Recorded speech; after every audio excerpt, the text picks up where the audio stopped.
We have the chance, with a relatively small number of people, to use the element of surprise to affect what happens in the political process. Because just as they don't expect the Spanish Inquisition, they don't expect a well-organized group of seculars showing up in numbers in 2015. And we're going to have that calendar ready. And we're going to say, Oregon secularists, organize, be ready. You've got your week. And you do your service. Instead of a 2-year Peace Corps service in West Africa, do 1 week of service in Iowa to change the history of the United States. That's what we're going to get done.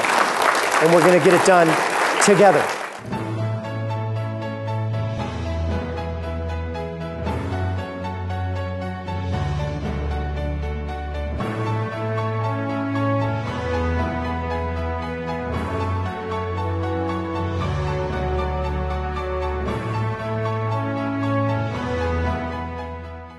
Most of what I know about the Bible comes from I got a present when I was 10 or 11 years old, that children's Bible with the faux leather cover and the little purple lettering. That was really about all the knowledge I had in the Bible. And I remember I was about 12 and I was, fighting with my sister on summer vacation in the back seat of the car. She was on my side of the seat, that sort of thing. But I said, all right, we're in Utah. It looks biblical. I'll read the children's Bible, see what I can learn. And I'm flipping through, learning from the Bible, when I get to the part where God instructs Abraham to kill his son. And I learned from the Bible that this is positive. It shows that he's a God-fearing man. And I'm thinking, geez, I'm looking up at my dad in the driver's seat, hoping he's not too God-fearing, because this doesn't look too great from my perspective. And many of you may have had this moment, but it was my first moment where I thought this book that's so highly regarded maybe has some legitimate questions that might be raised regarding its application to our life. Now, I think that story is a story we should all know. It's part of our culture. It's part of our heritage. We should be aware of this story, as we should be aware of many stories from the past. But I want to tell you a true story from the 21st century in the United States of America. It's the story of a little girl, about 3 or 4 years old, named Amia White. And like most children in the 21st century in America at that age, Amia White went to childcare. And sadly, they lost track of little Amia White at her childcare. And she was left alone in a van in the sun in Alabama for several hours. And little Amia White died alone in that van. Now, accidents can happen all of the time, but I want you to understand that little Amia White attended a religious childcare in the state of Alabama. And I want you to understand the laws in the state of Alabama. I want you to picture 2 childcares side by side, one secular, one religious. The secular childcare must obey medication safety regulations, food segregation regulations, child staff ratios, proper training for the child care providers, all the health and safety laws that apply to the secular child cares in the state of Alabama. The religious child care is exempt. And indeed, it's very difficult to even find out what is happening with regard to the safety of these most vulnerable little citizens, because the state doesn't even inspect these religious child cares. In fact, there was a shyster who was running a so-called secular child care in the state of Alabama. And they cited him for safety violations with regard to transportation. And so you know what he chose to do? He simply said, well, I will file as a religious childcare. You cannot discriminate based on a religion, whether it is the biggest religion, Catholic Church or whatever it may be, or the smallest religion. So all he needed to do was file. He succeeded in his filing, and then he was back on the road right away, not needing to obey the laws and regulations that apply to secular child cares. And think that your tax money, I said Alabama, but your federal tax dollars, because of the low-income subsidy, money comes from your pocket and your pocket to go to these religious child cares that don't even need to obey the most basic health and safety laws. That happened in the 21st century in the United States of America. We should be aware of all of these facts. We should be aware of facts ancient and modern. There are those in the Inca tradition. Several hundred years ago, in pre-Columbian times, they had a religious tradition that they would take children up to the top of a mountain and they would kill them as a sacrifice to their god. That was part of their religious tradition. But that was hundreds of years ago. I want to describe to you another story from the 21st century in the United States of America. There was a girl named Jessica Crank. Jessica Crank was 15 years old, and Jessica had a tumor growing on her shoulder. Now, it was a perfectly treatable tumor with modern medical science, except that Jessica's mother did not believe in modern medical science. She believed in the Epistle of James, and she had learned from her minister that there is a law in the state of Tennessee that gives greater leeway to so-called faith healing homes, an Orwellian misnomer. And as a result of this, the tumor on Jessica's shoulder grew and grew and grew until it was literally, not figuratively, literally the size of a basketball on this girl's shoulder. She suffered horrible, agonizing, torturous pain for weeks on end, and then she died. That happened in the 21st century in the United States of America. And you may be thinking to yourself, well, Alabama, Tennessee, you don't need to worry about that. 38 states have statutes which give greater leeway to so-called faith healing. I bet you there are people in this room who protested against the torture at Abu Ghraib. And if you did, I commend you for protesting against torture. It's wrong. But nothing that anyone experienced at Abu Ghraib was as horrific as what was experienced by Jessica Crank. Where are the protests for this girl? Where are the protests for those whose human rights are violated by these kinds of laws? We need to stand up. We need to do something about it. And for me, the values that I have grown to believe in and share, I would call these values, perhaps these enlightened values, Oregon values, the Oregon values of a gentleman you may be familiar with, Linus Pauling, who's the only person to win 2 solo Nobel Prizes in 2 different areas, and said, do unto others 20% better than you would have them do unto you to correct for subjective error. Now that to me is a set of values that I can embrace.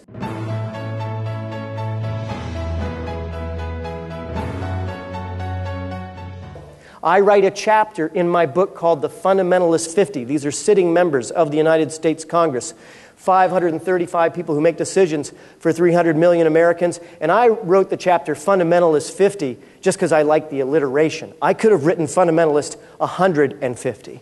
And this influence in American public policy is something that is corrosive to the basic values of our republic. And I think we who believe in secular values need to be ready to stand up and speak for the highest of ideals. It cannot just be a clinical approach. It cannot just be an intellectual approach. We need to speak to the hearts of our fellow citizens. Our friend Jimmy Stewart, for those of you who remember a film in Mr. Smith Goes to Washington, it is good to evoke high ideals and to speak for a vision of justice. And I want to talk to you tonight about a vision of justice for America, and then I want to talk to you about implementing that vision of justice. But you must have a strong foundation, and I want to lay this out for you. It is a 10-point vision of a secular America, a set of values that I hope each and every one of you will embrace. First, you may be familiar with this man, Stephen Hill. Stephen Hill, if you recall, was booed at a Republican event because he happened to be a gay service member. Think about that.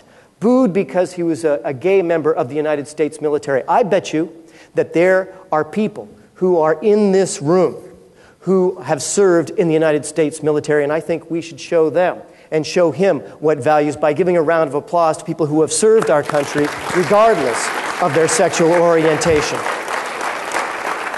And let us lay out principle number 1. Our military shall serve and include Americans, religious and non-religious, with no hint of bias and with no hint of fundamentalist extremism coloring our military decisions at home or abroad. Principle number 2. Any federal or state-funded program, whether offering services domestic or foreign that relates to reproductive health or intimate sexual decisions, shall be based on science and public health, not on religious bias or the denigration of women or sexual minorities. We need to stand up for that right. Principle number 3. Healthcare professionals shall fulfill their ethical and professional oath and address the needs of their patients, and they must do so with no hint of religious bias and in respectful service to their patients, or they must find another job. That's a principle that we stand for. And there must be no religious bias in environmental law as there is, in land use planning as there is, and in employment as there is. We need to stand up for non-discrimination among our fellow citizens in every sector of American life. And of course, principle number 5, with marriage, it can be defined however any religion wants within their congregation. That is perfectly appropriate. But our government shall never impose a religious bias in the definition of American law. We must stand for this principle. Because after all, which do you find scarier? Ted Haggard, who preaches against gay sex while having gay sex on meth? Or our friend George Takei and his husband who've been together since 1987? Who stands for our values? Principle number 6. When facing the end of life, all Americans shall be guaranteed control over their own bodies without being thwarted by religious bias. Let's stand by our citizens who face these tough choices. Principle number 7, America's youth shall never be subjected to bias in education. If there's 1 penny of government funds involved, there must be not 1 iota of religious bias and propaganda. Let's stand up for young people in this country. Principle number 8, the composition of our Congress and legislature shall include secular Americans, and there must be no political bias against secular candidates. Because after all, should we get more of what we've been getting? Or should we consider a candidate like this? Whether you like Apple or PC, this is a man who does good works and bases his decisions on rationality, and yet the bias against him is clear in American political life. Do you want the people that I outline in my book to be holding public office? Or should we go perhaps with a scary atheist like Brad Pitt? Many of you may not know, but after Katrina, Brad Pitt, who's a carpenter, took his tools down and still goes down to the 9th Ward in New Orleans and works helping to rebuild that community. And in fact, he's so popular there that there were signs in New Orleans saying Brad Pitt for mayor. And he joked and said, well, I can't be mayor, I'm an atheist. Well, who do you think is a more rational, reasonable, and decent person? I think we need to stand up for the kind of values that allow all of our citizens to serve religious and non-religious. And then, and this is so important to me, there shall be 1 consistent standard pertaining to the health and welfare of children, no matter the religion of a child's parents, school, or child care center. Religious extremists can do whatever they want to their own bodies, but children shall be treated as human beings, not as pawns to be sacrificed for religion. And then principle number 10, that it guides things overall. Medical, technical, and scientific innovation shall be dedicated to the health and advancement of our fellow citizens and must never be impeded by religious bias. We need to stand up for our fellow citizens when they face difficulties in their lives. We must work and use government for the help of our fellow citizens. But we need, in order to do this, to have practical plans. And therefore, we must face the America as it is and see what we can do to change it. And to look at the context of where we have come to in America, it is important to remember, as I define in my book, the principles of the founders of this country, who were strong church-state separationists. But it is remarkable how recently that principle was widely held and believed, including by both parties in the United States of America. You know, for those of you who know your history, you're familiar with Barry Goldwater, who I quote often in my book. Barry Goldwater was, in mid-20th century America, Mr. Republican, Mr. Conservative. And I quote Barry Goldwater exactly when he said, I have no respect for the religious right.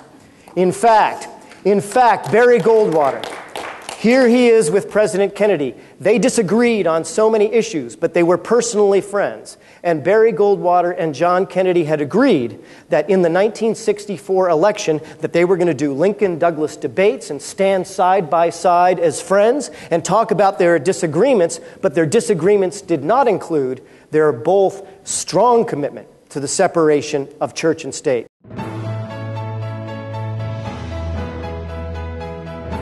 This is remarkable, especially when we look at the history of the last 20 years, because the reality is from 1970 to 1990, as I write in my book, the religious right did grow. They grew dramatically with their mega churches. But after 1990, the religious right rather leveled off. They haven't lost that much, but they haven't gained that much either. But you know who has gained?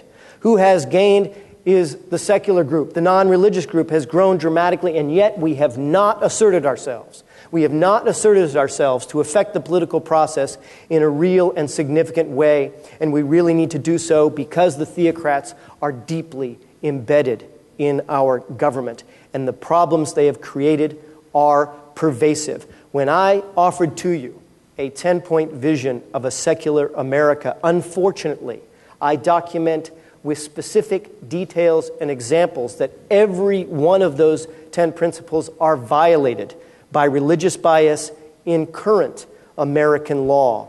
We need to understand the gravity of this problem, and we need to do something about it. You know, I get concerned because sometimes when I talk to secular groups, I notice a tenor, a tone, where they say, well, we are quite smarter than thou because we don't believe in these mythical things. Well, I tell you, as a 10-year politician, what I think is pretty smart is that the religious right has grown to have veto power over one of two major political parties in the most powerful country in the history of the human race. Now, that's pretty strategic, and that's pretty smart, and we need to be ready to work to counteract and make a change. So what if we had a plan? What if we had a real plan, a specific plan, outwardly directed from secular organizations to change the rest of American society towards secularism in a pragmatic way?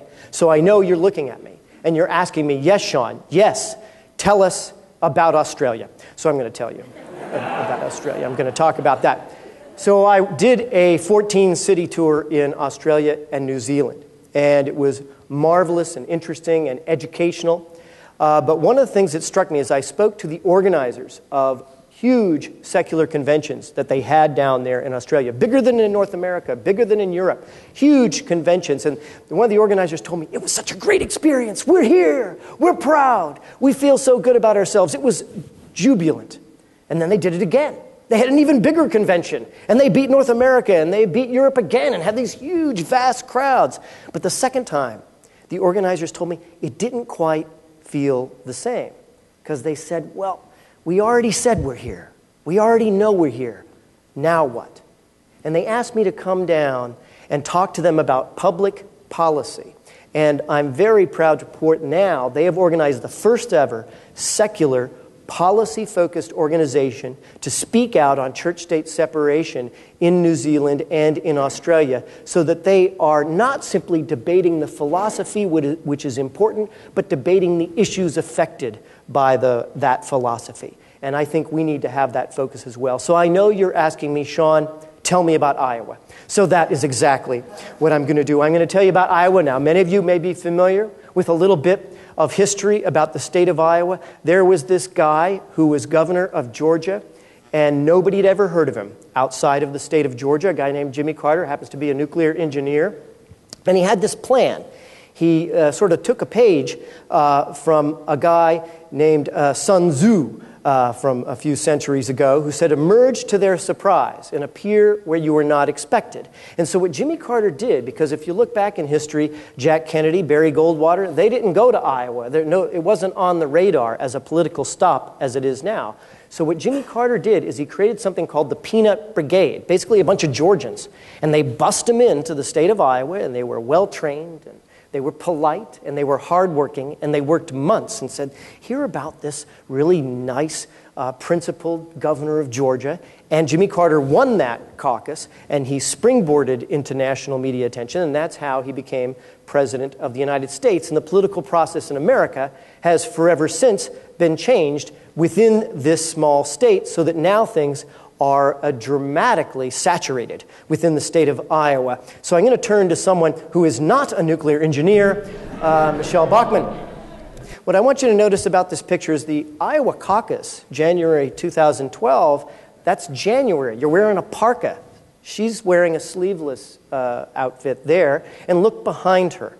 Look behind her at the crowd of cameras, because it is dramatic. This process in Iowa goes on for months. Let's face it, Michelle Bachmann, as a realistic matter, never really had a chance to get that Republican nomination, and yet she is mobbed by reporters many months before the actual caucus date itself. See, the media is looking for a story in the state of Iowa. They're looking for a story for a year. The national media is looking for a story for a year, and the press wants that story, and we're going to give them a story. It's called Secularity USA, Get Religious Bias Out of Government, and I'm going to tell you what it involves.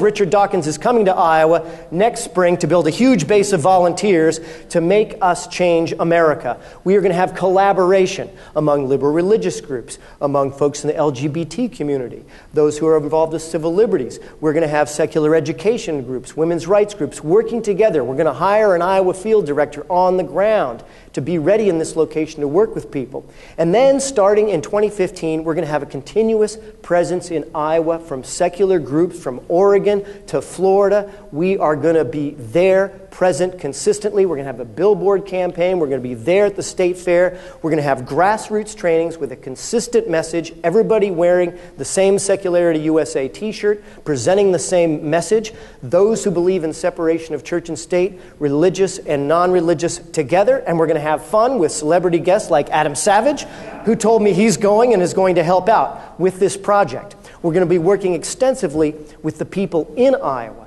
the base of volunteers there who are going to be our voice in our face. Back to our friend Sun Tzu, it is the natural formation of the country that is the best ally. What's important about Iowa is that the political reality is there, that we have the chance, with a relatively small number of people, to use the element of surprise to affect what happens in the political process. Because just as they don't expect the Spanish Inquisition, they don't expect a well-organized group of seculars showing up in numbers in 2015. Instead of a 2-year Peace Corps service in West Africa, do 1 week of service in Iowa to change the history of the United States. That's what we're going to get done. And we're going to get it done together.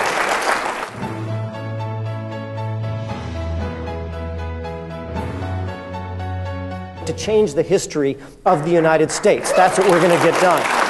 And we're going to get it done together. Now, you may have heard to yourself, well, great, that's wonderful off in 2015. But no, back to our friend Sun Tzu.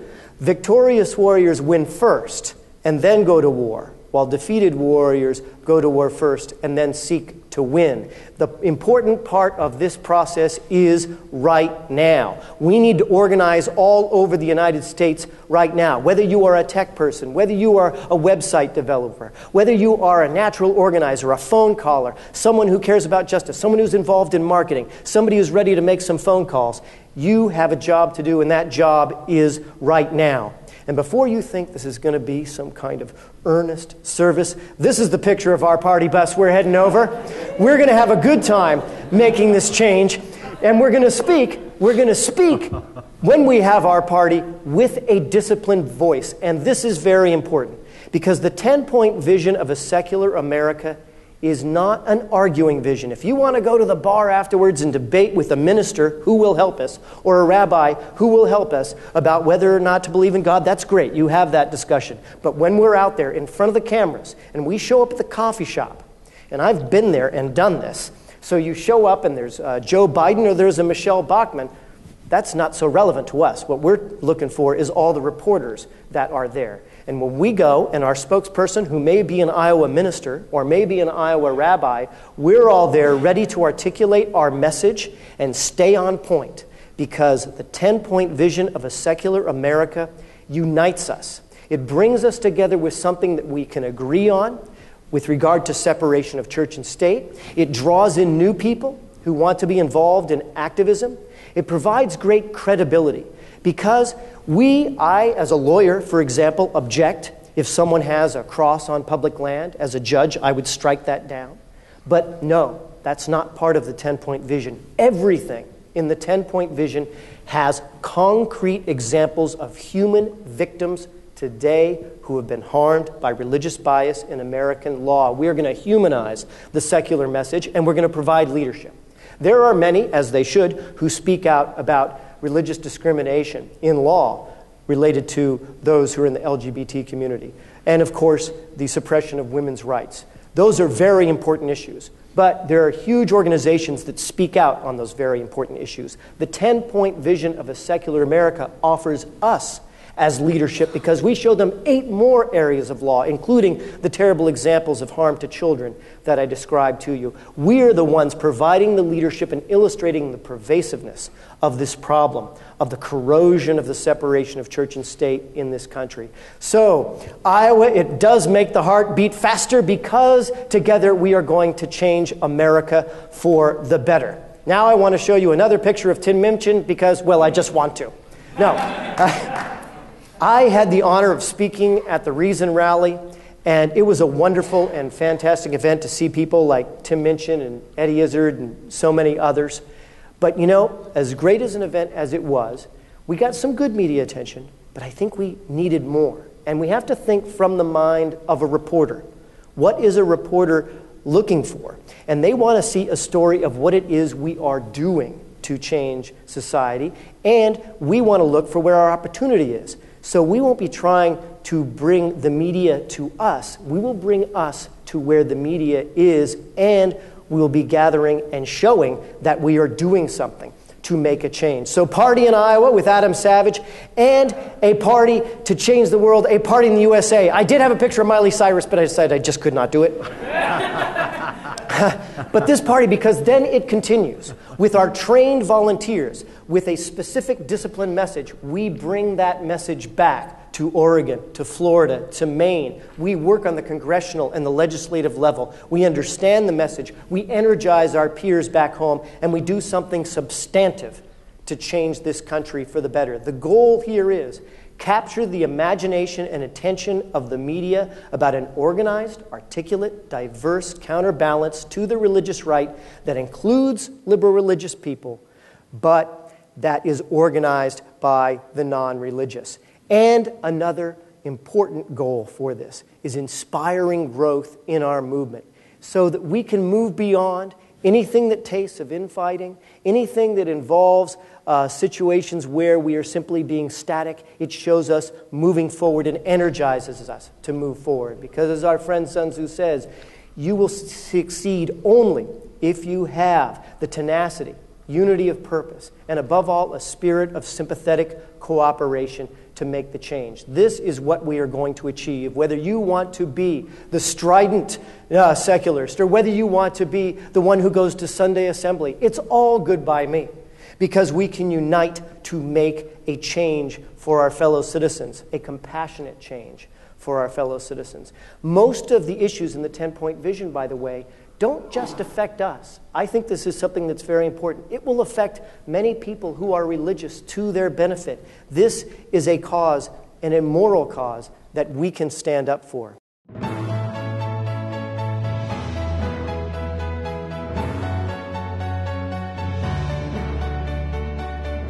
Now, this is also an important cause for me personally, as an individual. I served 10 years in the legislature. I served on the Judiciary Committee for many years. That was the committee in my legislature that had jurisdiction over women's rights and had jurisdiction over discrimination based on sexual orientation. And you may have heard this phrase, we all have, you can't legislate morality. But I would suggest to you that in fact, that is all that we legislate is morality. That is all legislation is a decision by a society about what is so important that it becomes a standard law for that society. And I would submit to you that the word morality has been abused. You know, when I was on that committee, I never saw secular people come and speak before our committee or not self-identified as such. But we had the religious right, even way up in the Northeast in Maine. The religious right was there and working hard and articulating their point of view, as was their right. And when they did so, they would often use that word. They'd use that word morality. And the clear implication of their use of that word morality was that my position on the issue was the immoral position. And I would say to you that the word morality has been stolen from us, and it is time to take that word back for its true meaning. That's what we need to do. That's what we need to do. Because the word morality is not about legislating what you do with your naughty bits. That is below the meaning of the word morality. It is much more important than that. I think we need to bring to them some very virtuous small-town values, which go something like this. Mind your own business. Mind your own business. Those are some values that we can stand for. You know, we need to return to the values not only of the founders, but of recent leaders in American history who spoke for our values and spoke for them clearly, like John Kennedy, who said, and I quote, "I believe in an America where the separation of church and state is absolute." You know, you'll hear people, because we're coming up on the 50th anniversary of the assassination of President Kennedy, people will dismiss it. And they'll say, oh, people remember him because, oh, he was handsome, or because of the tragedy of his death. And I say, ridiculous. Garfield and McKinley were assassinated. People didn't remember that 50 years after. What they remember about Jack Kennedy was that he spoke to the highest ideals of this country, said we can achieve them, and inspired us to make the steps forward to achieve those values. That's why people are remembering this 50 years later. You know, in my parents' time, there were two giants that walked the earth. One giant was 5'6", and his name was Martin Luther King. And another giant was 5'9", and his name was Robert Kennedy.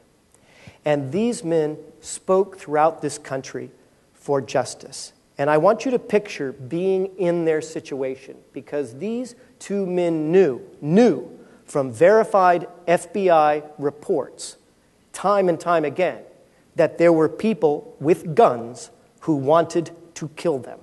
They knew that every day, and they got up and spoke for the values of justice. And they used the word morality. They used the word morality all the time. And when they spoke of morality, they spoke for those who were left out. They spoke for those who were in the shadows. They spoke for those who wanted equality in this world. And now it is our time. It is our time for the people here gathered to make our contribution, because I think that is what people most want, whether it is the Sunday assembly, whether it is in church, whether it is in any secular group. What people most want is to say that they have contributed, to have done something that made their world better. That is what exalts your life. And so I am asking you to now say that you will devote yourself, that we will join an effort that will change the world and make it better. I am devoting my life to this cause. I think we can achieve something truly historic together. Because if the religious right can organize for intolerance and injustice as they have, we can organize for science and reason and compassion, and I ask you to do it, and I ask you to commit to doing so today. You can be involved. You can be involved in this change. You know, when I was down in Florida, I spoke about these issues, and I asked people in that room, would they be willing to spend a week 2 years from now and organize before that to make a change in American society? And they said they would. And I want to ask people here, just give a round of applause on this side if you'd be willing to make an effort to organize. Let's give a round of applause for doing something for justice. But I don't know, how about on this side? Because you guys, I think, might be stronger. Let's ask ourselves to dig in and see what we can do to make an effort. I am personally involved. I am going to work with you to make this change. I'm asking you to email me tonight and say, I'm committed, I'm going to help lead, I'm going to help organize, I'm going to be involved in a change that makes the world better. You know, Helen Keller, who was a free thinker, said that life is either a great adventure or it is nothing at all. I am asking you to embark on a great adventure. Let's do this together. Thank you very much.